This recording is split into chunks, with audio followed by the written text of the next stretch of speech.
Hello everyone, the dignity class में आपका एक बार फिर से स्वागत है। लास्ट क्लास में हमने देखा था केशगत पदार्थों के जब गुणों की हम चर्चा कर रहे थे तो वहाँ पर हमने बात की थी सयानता की। सयानता हमसे जनरली क्वेश्चन नहीं पूछे जाते। एक था हमारा पृष्ठ तनाव और एक था हमारा केशगत। केशगत और पृष्ठ तनाव को हमने बहुत अच्छे से देखा है। यहाँ से जनरली अगर आपने पढ़ा होगा, देखा होगा, तो क्वेश्चन जनरली आपके क्वेश्चन बाहर नहीं जाते।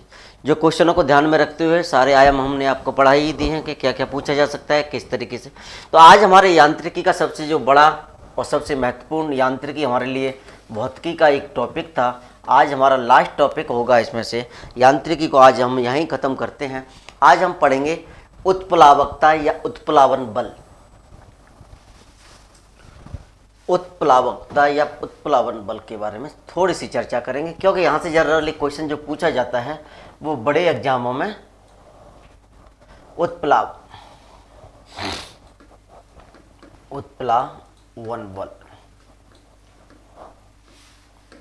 इंग्लिश में बोलते हैं इसको बुयंसी।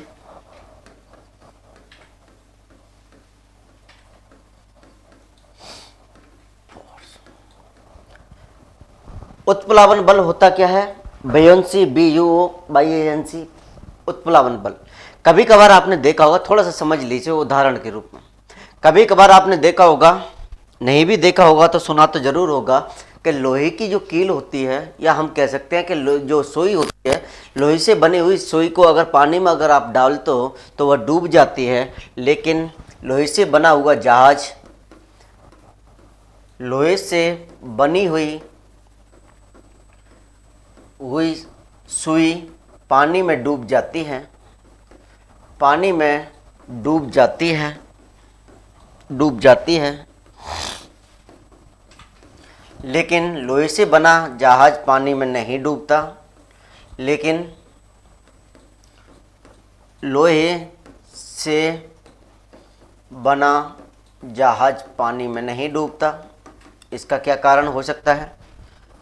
पानी में नहीं डूबता।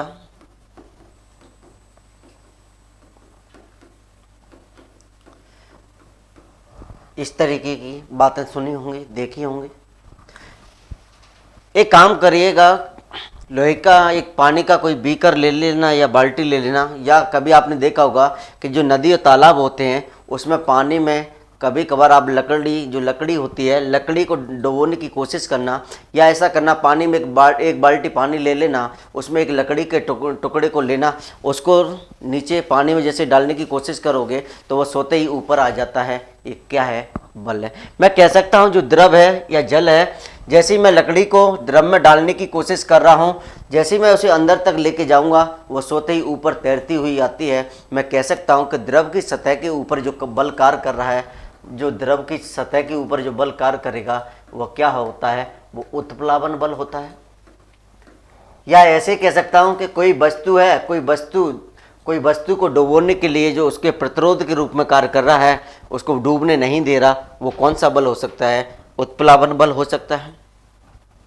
कि जैसे ही कोई द्रव है, फिर से बताने की कोशिश कर रहे हैं कि जैसे कि कोई जल है, जल में जैसे मैंने एक लकड़ी का टुकड़ा लिया, लकड़ी के टुकड़े को जैसे ही मैं द्रव में छोड़ूंगा, जैसे ही तो वह सोते ही ऊपर की ओर आ जाती है। मैं कह सकता हूं कि द्रवों का वह गुण या द्रवों की सतह पर ऊपर की ओर एक बल कार्य करता है, वो कहलाता है उत्प्लावन बल। वो क्या कहलाता है? उत्प्लावन बल। ये तो होती है सामान्य सी चर्चा। अब क्या होता है कि द्रवों में वस्तु का जो बल होता है, जैसे कि निम्न बल कार्य करते हैं। द्रव में दो बल कार्य करेंगे, कोई वस्तु डूबेगी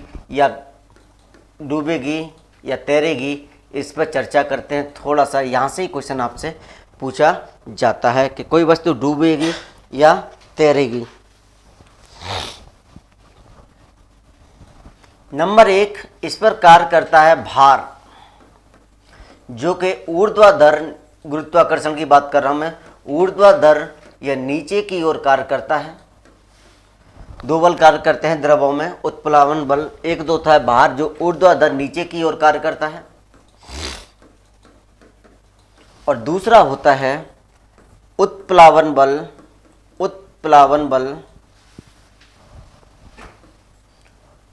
उत्प्लावन बल,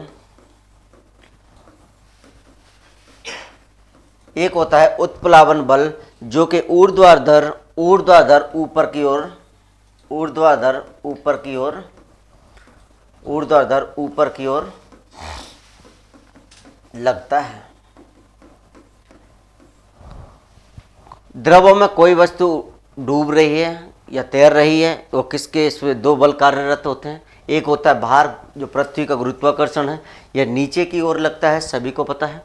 उत्प्लावन बल ऊर्ध्वाधर ऊपर की ओर लगता है, इस पर अभी हमने चर्चा की थी। लकड़ी के उदाहरण को हमने लिया था कि जैसे ही हम किसी द्रव में, जैसे कि जल में लकड़ी को डालते हैं तो वो स्वतः ही ऊपर आ जाती है। इसके क्या कारण।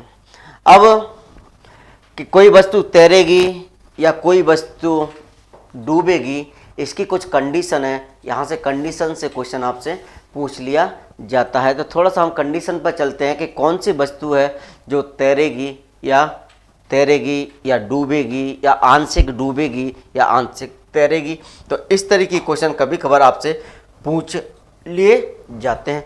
जैसे कि हम बात कर रहे थे उत्प्लावन बल, तो उत्प्लावन बल को जानने के लिए आर्किमिडीज का एक सिद्धांत दिया था, उस सिद्धांत पर अभी बात करेंगे। जैसे कि हमने लास्ट क्लास में देखा था, जो हाइग्रोमीटर और लेक्टोमीटर होते हैं वो आर्किमिडीज के सिद्धांत को ही फॉलो करते हैं।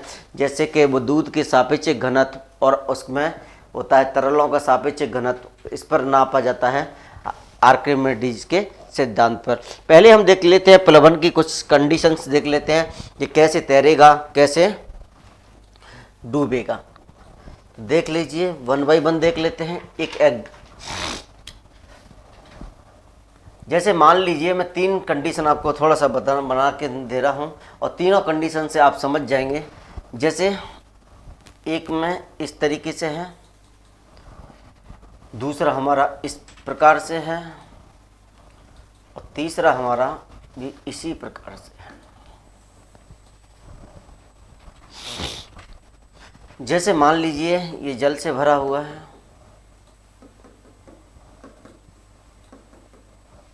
ये सभी के सभी जल से भरे हुए हैं। मान लीजिए ये हमारा ए कंडीशन हो गई, ये हमारी बी कंडीशन हो गई,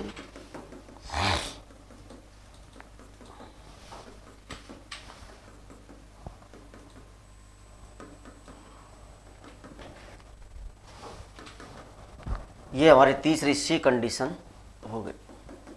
यहाँ से क्वेश्चन जनरली बड़े कोई एग्जामों में ही पूछे जाते हैं, छोटे एग्जामों में नहीं पूछे जाते।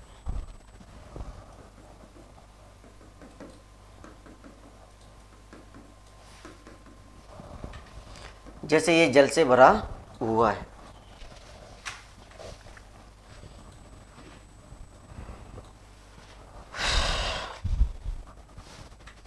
जैसे एक ये भार है, कोई वस्तु है जिसको हमने टुकड़ा है, जिसको हमने डालने की कोशिश की है। सेम यही प्रोसीजर है, इसमें भी यही प्रोसीजर है।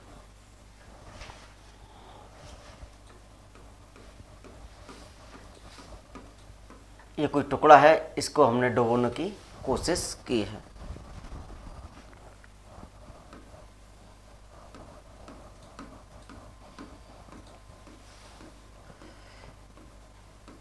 किसी द्रव के तैरने के जो गुण होते हैं प्लवन, मतलब कोई वस्तु तैरेगी या डूबेगी, इस तरह की थोड़ी सी 3 कंडीशन हमारे यहाँ पे बन रही हैं। 3 डायग्राम से मैं बनाने की कोशिश आपको कर रहा हूँ। ये जल से भरे हुए बीकर हैं या पात्र हैं, इनमें ये भार है या जिसको मुझे डुबाना है, किसी वस्तु को जो टुकड़ा है तो वो उसका भार है। अब हमने बात की थी कि कोई भी इस पर 2 बल कार्य करते हैं। एक बल होता है जो भार पृथ्वी का, वो कहाँ पर लगता है, नीचे की ओर लगता है। मैं कह सकता हूँ जो नीचे की ओर लगेगा वो डब्लू होगा, मान लीजिए डब्लू है। और ऊपर की ओर जो बल कार्य करता है ये है W1। ये समझ में आ रहा है। इसी प्रकार सेम नीचे की ओर W और ऊपर की ओर जो बल कार्य कर रहा है वो W1 है।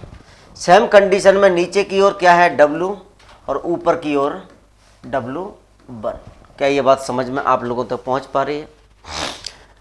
किसी भी वस्तु का तैरने के लिए द्रवों में दो बल कार्य करते हैं। नीचे की ओर पृथ्वी का जो आकर्षण बल होता है वो नीचे की ओर कार्य करता है, मैंने मान लिया W है। और ऊपर की ओर जो बल कार्य करता है कि द्रवों की सतह पर जो डुबोने के लिए जो ऊपर की बल एक कार्य करता है, ये W1 उत्प्लावन बल है। क्या ये बात समझ में आ रही है? इसी प्रकार बी में देखोगे, नीचे की ओर गुरुत्वाकर्षण बल, ऊपर की ओर उत्प्लावन बल, यहाँ भी W वहाँ भी W1। अब इस बात से समझ में आ जाएगा, यदि W का मान W1 से अधिक, W का मान W1 से अधिक है, अर्थात मैं कह सकता हूं कि वस्तु का जो भार है, वस्तु का भार अगर उसके उत्प्लावन बल से अधिक है, उत्प्लावन बल से अधिक है, तो वस्तु पूर्णतः डूब जाएगी, वस्तु पूर्णतः द्रव में डूब जाएगी।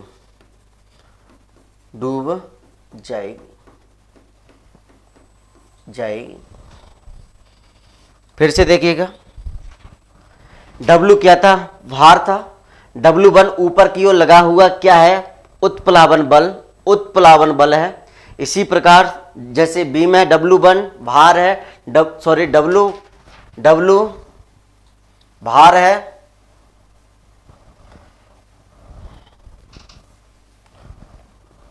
मान लिए W भार है और W1 उत्प्लावन बल है। समझ में आ रहा है?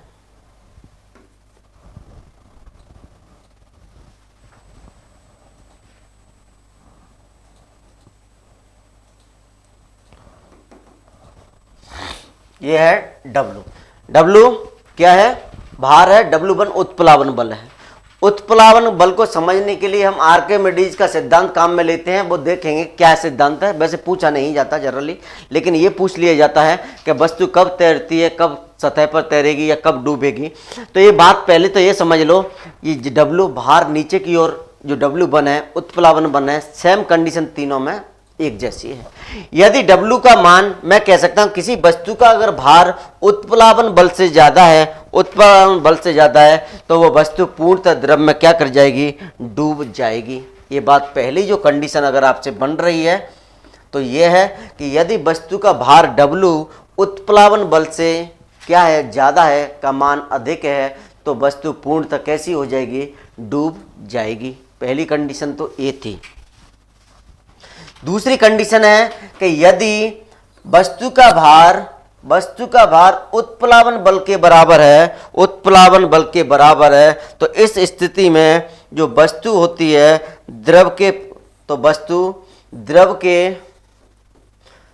वस्तु पूर्णतः द्रव में पूर्णतः डूबकर तैरेगी, द्रव में पूर्णतः डूबकर तैरती है, द्रव में पूर्णतः डूबकर तैरेगी या तैरती है। दो कंडीशन क्लियर हुई। एक तो वस्तु का भार अगर उत्प्लावन बल से अधिक है तो वह पूर्णतः डूब जाएगी। वस्तु का भार क्या हो जाएगा? अगर उत्प्लावन बल से ज्यादा है तो वह वस्तु डूब जाती है। दूसरा, अगर वस्तु का भार उत्प्लावन बल के बराबर है, तैरेगी जरूर, लेकिन पानी में क्या करेगी? पूर्णतः डूबते हुए तैरेगी। तो यह कब है? जब उत्प्लावन बल और वस्तु का भार कैसा होना चाहिए? बराबर होना चाहिए। तो वस्तु डूबेगी तो सही, लेकिन डूबते हुए तैरेगी, डूबेगी नहीं, डूबते हुए पूर्ण रूप से डूबकर तैरेगी, ये कंडीशन। और तीसरी कंडीशन क्या है? तीसरी कंडीशन जो है हमारी, यदि उत्प्लावन बल का मान भार से अधिक हो जाए, यदि उत्प्लावन बल का मान भार से अधिक हो जाता है, तो इस स्थिति में वस्तु का कुछ भाग द्रव के अंदर, इस स्थिति में वस्तु का कुछ भाग द्रव के अंदर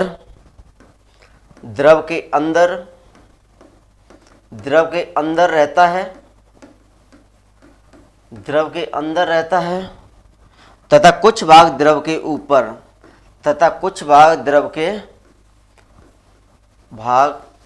के ऊपर, भाग द्रव के ऊपर रहता है, कुछ भाग द्रव के ऊपर रहता है। अर्थात मैं कह सकता हूं वस्तु तैरती है, वस्तु तैरती है। ये बात समझ में आई होगी।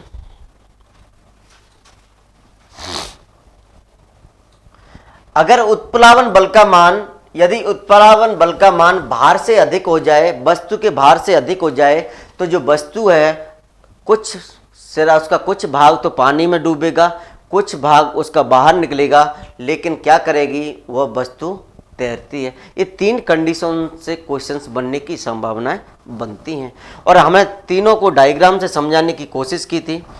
फिर से हम बता रहे हैं क्योंकि क्वेश्चन जनरली आपसे यहीं पूछा जाएगा।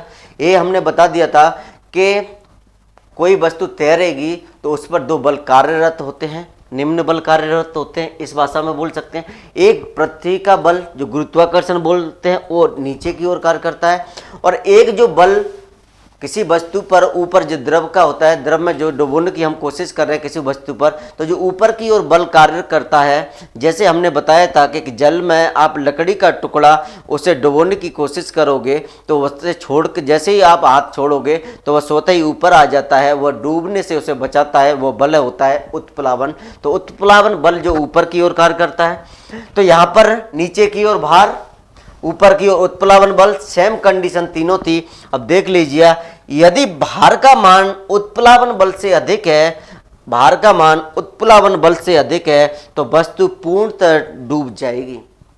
यदि भार अधिक है तो वस्तु क्या कर जाएगी, पूर्णतः डूब जाती है। पहली बात तो ये थी हमारी।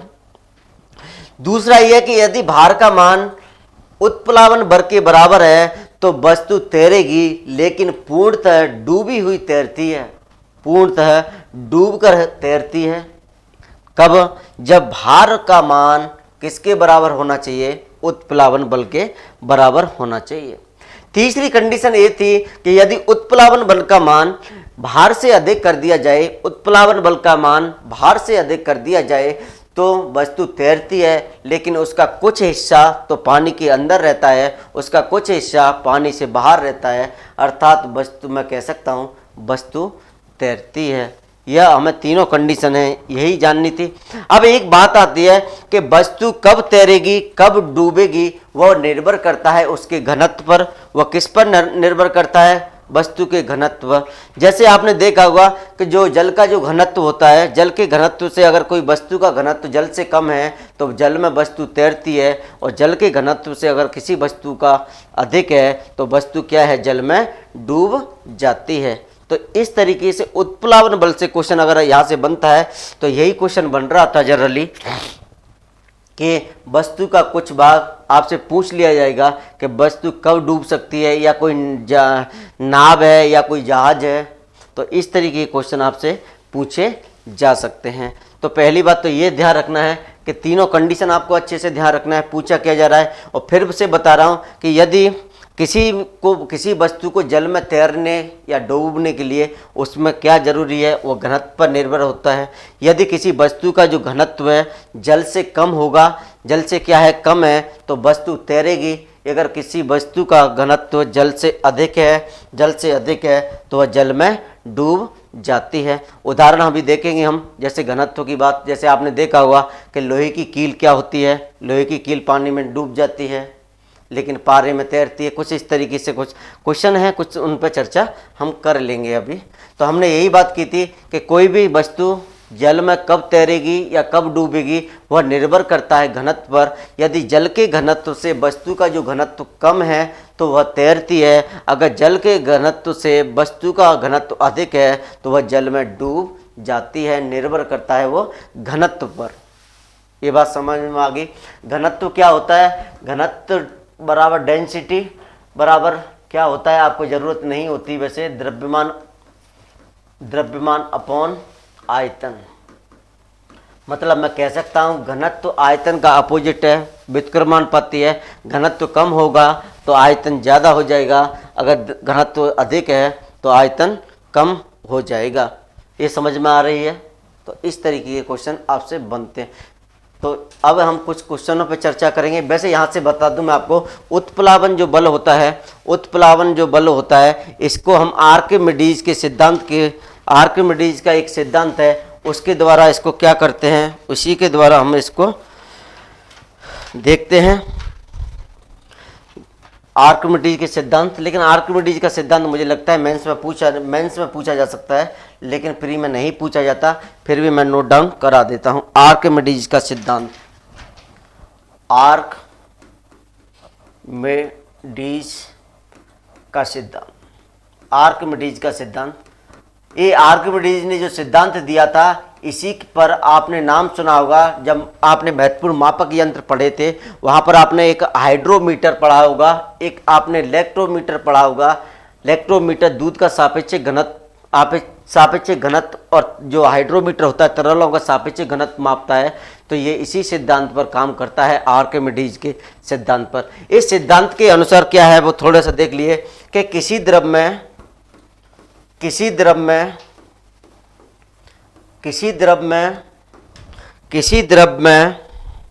पूर्णतः या आंशिक रूप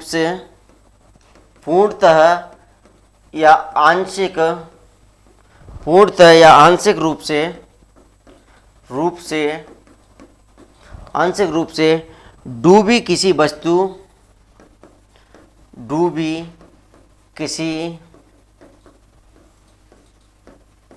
वस्तु पर लगने वाला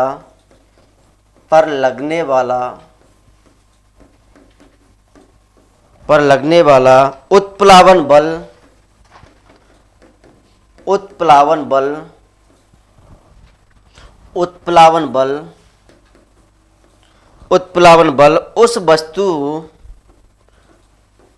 उस वस्तु द्वारा हटाए गए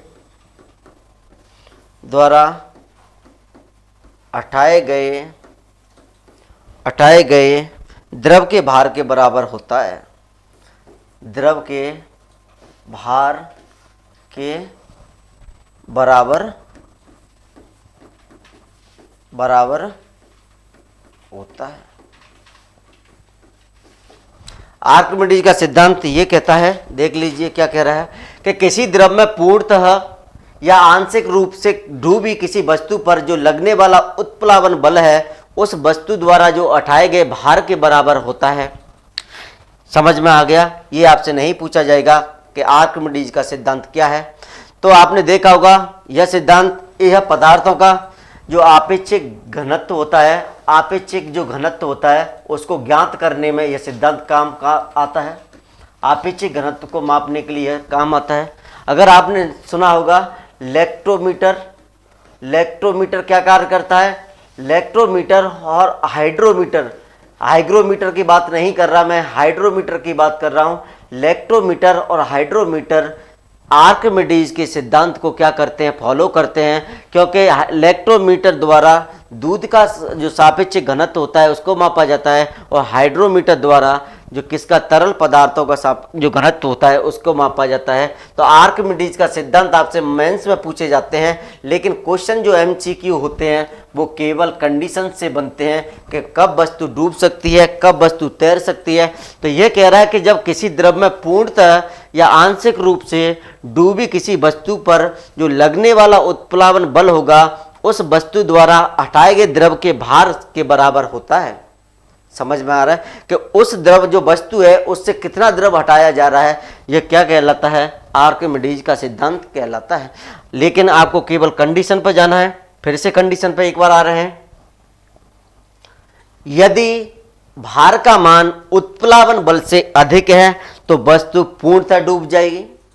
यदि भार का मान उत्प्लावन बल के बराबर है तो वस्तु तैरेगी, लेकिन पूर्णतः डूबते हुई तैरेगी। तीसरी कंडीशन में अगर हम देखते हैं, यदि उत्प्लावन बल का मान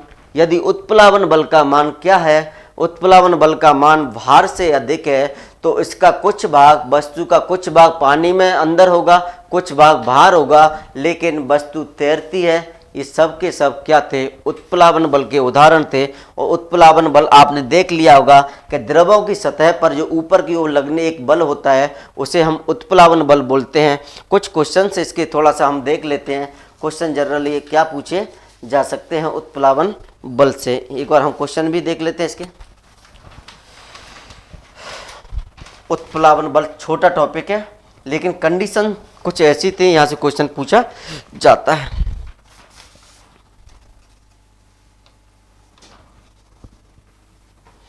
अभी हमने एक बात कही थी कि किसी भी वस्तु का तैरना या डूबना उसके घनत्व पर निर्भर करता है। जैसे कोई वस्तु जल में कब तैरेगी, जब जल के घनत्व से क्या होना चाहिए,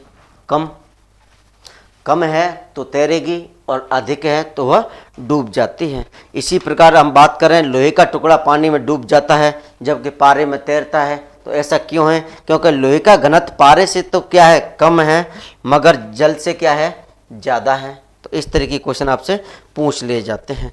तो अब हम बात करते हैं पहला क्वेश्चन, कोई नाव जल में नहीं डूबेगी, कोई नाव जल में नहीं डूबेगी,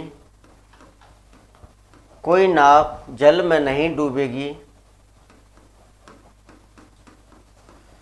डूबेगी यदि वह पानी हटाती है, यदि वह पानी हटाती है अपने ऑप्शन आयतन के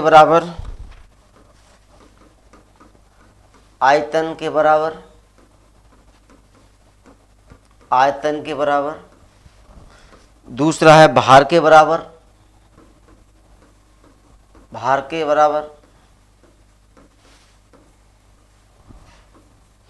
तीसरा है पृष्ठभाग के बराबर,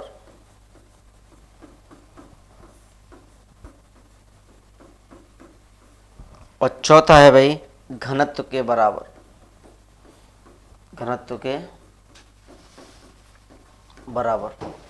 कोई नाव जल में नहीं डूबेगी,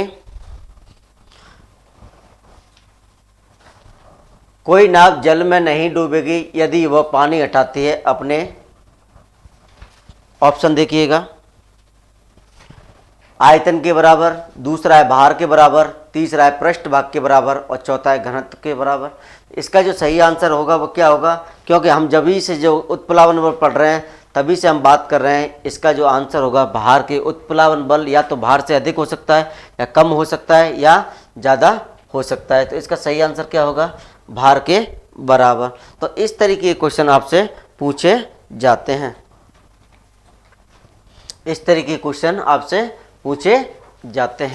अब चलते हैं हम नेक्स्ट क्वेश्चन की तरफ। एक क्वेश्चन और देख लेते हैं, इसी का एक क्वेश्चन इसका और देख लेते हैं,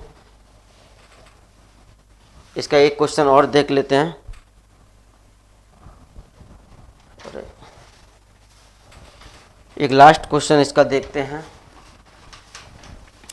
लोहे की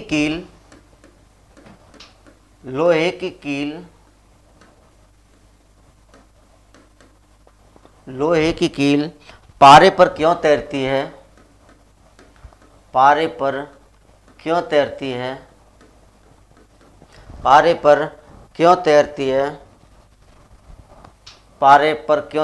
है,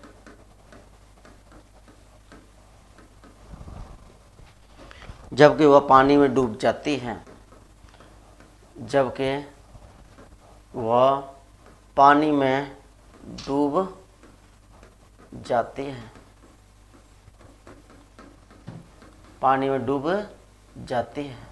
ऑप्शन देखिएगा, लोहे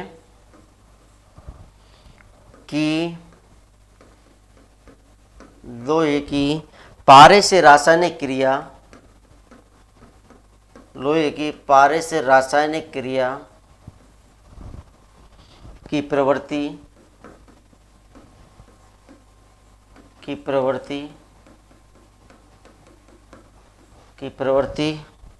पानी की तुलना में पानी की तुलना में कम होने के कारण, कम होने के कारण। दूसरा इसका ऑप्शन जो हो सकता है, लोहे का भार, लोहे का भार पानी से अधिक है, पानी से अधिक है, पानी से अधिक है तथा पारे से कम, तथा पारे से कम। और तीसरा ऑप्शन हो सकता है, लोहे का घनत्व, लोहे का घनत्व पानी से अधिक है,